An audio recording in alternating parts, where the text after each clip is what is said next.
Bismillahirrahmanirrahim. Today we will discuss about the difference between narrative zone and oceanic zones. ठीक है, narrative zone और oceanic zone हम पढ़ चुके हैं और आज हम इसका डिफरेंस जो है वो डिस्कस करते हैं कि narrative zone और narrative region और अगर oceanic region के बारे में अगर आपके पास जो है वो डिफरेंस आ जाए शॉर्ट क्वेश्चन आंसर में तो आप किस तरह से इसको लिखेंगे कि नैरेटिव रीजन है जो वो जो है अगर हम देखें तो दोनों रीजन जो वो सी का ही रीजन है क्योंकि सी को जो हॉरिजॉन्टली दो हिस्सों में डिवाइड किया गया था। एक नैरेटिव रीजन कहला रहा था और एक ओशियनिक रीजन कहला रहा था। तो नैरेटिव रीजन जो है अगर हम देखें तो सी का जो लेस डीप रीजन होता है यानी कि बहुत कम गहरा जो पानी जहाँ पर होता है वो रीजन कहलाता है नैरेटिव रीजन। और जब अगर हम ओशियनिक रीजन की बात करें तो वो बहुत ही डीप रीजन होता है ओशंस का। तो इस तरह से ये तो एक डिफरेंस है। सेकंड डिफरेंस बताया जा रहा है कि अगर हम देखें नैरेटिव रीजन में पानी को तो नैरेटिव रीजन में बहुत शैलो वाटर होता है, बहुत ही कम पानी होता है as compare to oceanic region के।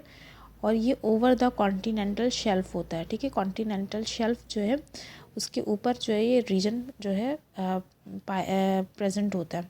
इसके अलावा अगर हम ओशियनिक रीजन जो हमने पढ़ा था तो ओशियनिक रीजन जो है वो रीजन है जिसमें जो है वो ओपन सी का रीजन है और वो जो है कॉन्टिनेंटल शेल्फ के किनारे से बाहर है। ठीक है, और वो ओवर था और ये क्या है beyond the edge of continental shelf. तो ये दूसरा डिफरेंस है। थर्ड डिफरेंस क्या है कि अगर हम नैरेटिव रीजन की बात करें तो जब हम नैरेटिव रीजन में पढ़ रहे थे तो उसमें हमें ये बात बताई गई थी कि नैरेटिव रीजन को जोन्स में डिवाइड कर दिया गया था। ठीक है, और 3 जोन्स बनाए गए थे। एक हाई टाइडल जोन था, एक इंटर टाइडल जोन्स था और एक लो टाइडल जोन्स था। तो हाई टाइडल जोन वो जोन थे जहाँ पर हाई टाइड्स आ रही थी। उसके बाद इंटर टाइडल जहाँ पर मिक्स जो है टाइड्स आ रही थी, थोड़े लो टाइड्स भी थे और हाई टाइड्स भी आ रहे थे। उसके बाद जो बिल्कुल ही लो टाइडल जोन्स था जिसमें लो टाइड्स थे। तो इस तरह से इसके 3 रीजन्स कर दिए गए थे नैरेटिव रीजन के। अगर हम ओशियनिक रीजन को देखें तो उसको भी डिवाइड किया गया था। ठीक है, और उसको जो है अपर और लोअर डार्क जोन बनाए गए थे। ठीक है, अपर जो वो लाइट जोन था और जो लोअर था वो डार्क जोन था। तो एक को यूफोटिक जोन कह रहे थे जहाँ पे लाइट पेनिट्रेट कर रही थी और जो बहुत ही ज़्यादा डीपर रीजन था जो कि A40 कहला रहा था जहाँ पे डार्क जोन था जहाँ लाइट जो है वो पेनिट्रेट नहीं कर सक रही थी। तो वो जो है दूसरा रीजन था। तो इस तरह से इसको भी हमने जो है 2 हिस्सों में डिवाइड कर दिया था। फोर्थ पॉइंट अगर हम देखें तो फोर्थ पॉइंट में बताया जा रहा है कि ये जो जोन्स होते हैं इनमें मतलब अगर पूरी जोन को देखें नैरेटिव रीजन जहाँ पर है वो पूरा एरिया अगर हम देखेंगे तो वहाँ पर लाइट पेनिट्रेट करती है क्योंकि वो शैलो वाटर होता है तो ईज़िली जो वो लाइट पेनिट्रेट कर जाती है। लेकिन अगर हम ओशियनिक रीजन में आए क्योंकि ओशियनिक रीजन के बहुत ही ज़्यादा वो डीपर रीजन होता है ठीक है ओशन का। तो वहाँ पर 2 जोन्स आपको बताए गए थे। एक यूफोटिक जोन था जहाँ पे लाइट थी तो वो लाइट जोन कहला रहा था और एक था A40 जोन जो कि डार्क जोन कहला रहा था। तो वहाँ तक जो है वो लाइट पेनिट्रेट नहीं कर सकती है। तो A40 जोन जो है ओशियनिक रीजन का वो लाइट उसमें जो है वो लाइट कंटेनिंग नहीं होता है उसमें। तो उसी वजह से वो जोन जो है वो डार्क जोन होता है।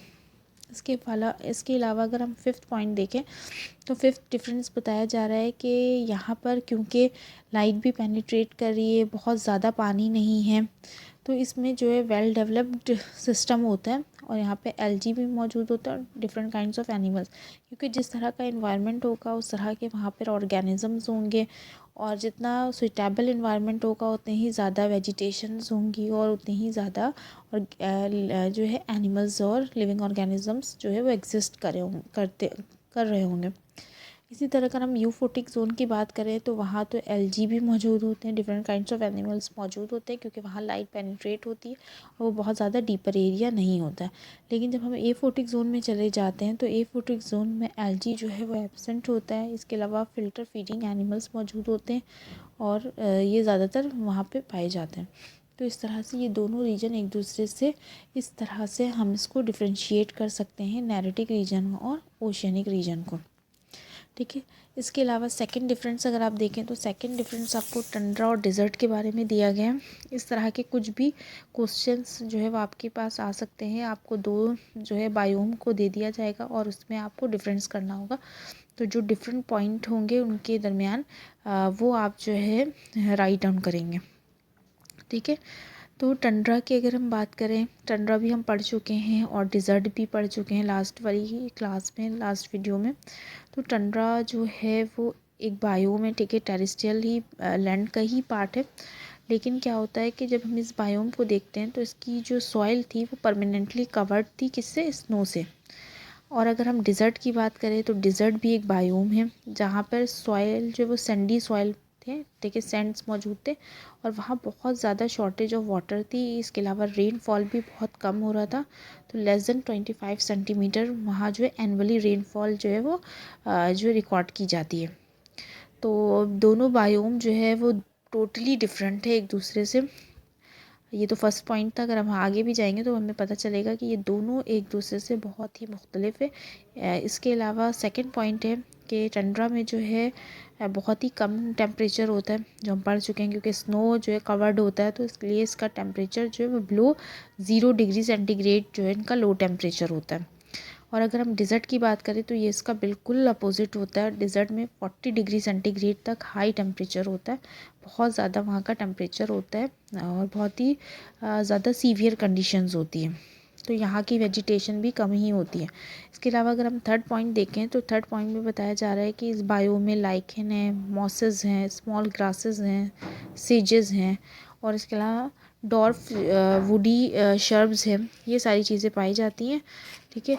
और क्योंकि जाहिर सी बात है जब बायोम चेंज होता है तो वहाँ के जो वेजिटेशन है और वहाँ के जो एनिमल्स हैं वो भी क्या होते हैं, एक दूसरे से डिफ्रेंशिएट हो जाते हैं, क्योंकि वो उस इन्वायरमेंट में सर्वाइव करने के काबिल होते हैं, तो तब वो वहाँ पे मौजूद होते हैं।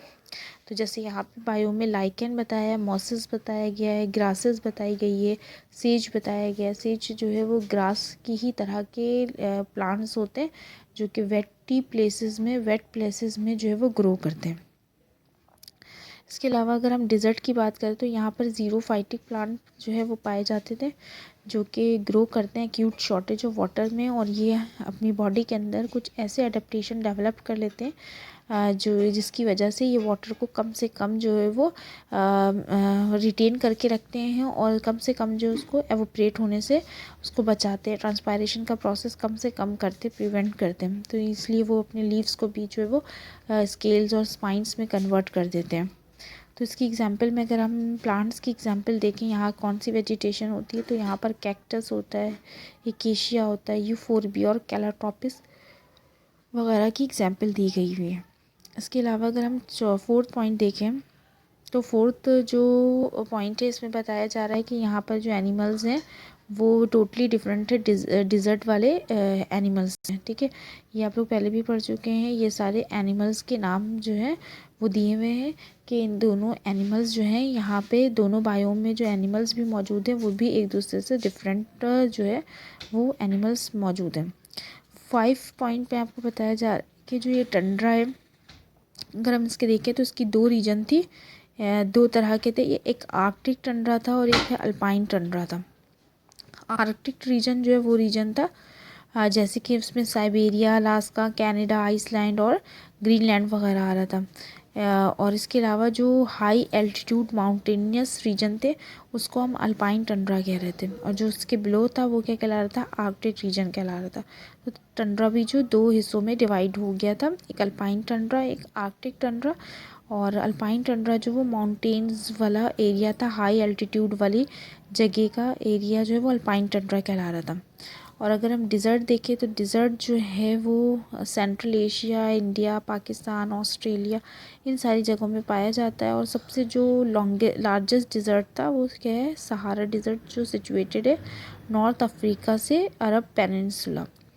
तो इस तरह से इन नौ की लोकेशन भी जो है वो चेंज है और बिल्कुल ये टोटली एक दूसरे से डिफरेंट है। तो इस वजह से आपको डिफ्रेंशिएट करने दिया गया है टंड्रा और डिज़र्ट बायोम को। टंड्रा जो है वो एक ऐसा बायोम है जिसमें जिसके सॉइल्स के ऊपर आइस जो है वो कवर्ड है, स्नो कवर्ड है, और बहुत ज़्यादा ये फ्रोज़न सॉइल्स होते हैं, जो कि डीपर जो है वो डीपर अगर रीजन देखें तो वो बहुत ज़्यादा फ्रोज़न होता है, जिसको हम परमाफ्रॉस्ट भी कह रहे थे। और डिज़र्ट इससे बिल्कुल ही मुख्तलिफ है। डिज़र्ट में क्या है कि टेम्परेचर बहुत ज़्यादा हाई है, तो दोनों एक ऐसी कंडीशन है कि जिसमें सर्वाइव करना एनिमल्स के लिए और प्लांट्स का वहाँ ग्रो होना बहुत ही मुश्किल होता है। तो इस वजह से हर बायोम की जो है डिफ्रेंसिएशन की वजह से वहाँ की जो ऑर्गेनिज़म्स हैं और वहाँ के जो वेजिटेशन है वो बिल्कुल ही चेंज हो जाते हैं। तो ये हमारे पास टंड्रा और डिज़र्ट की डिफ्रेंसिएशन थी। इसको हम डिफ्रेंशिएट कर सकते हैं। इसके अलावा नैरेटिक रीजन, ओशनिक रीजन को कर सकते हैं। इसी तरह अगर आपको किसी भी क्वेश्चन में दो अपोजिट जो है टॉपिक के डिफरेंस जो है वो दे दिए जाएंगे, टंड्रा और डिज़र्ट है, तो फिर अगर आपको ट्रॉपिकल रेन फॉरेस्ट और डेसिडुअस फॉरेस्ट के बारे में बता दिया जाए तो आप इस तरह से इसके 5 पॉइंट्स जो है वो बनाकर लिख लेंगे।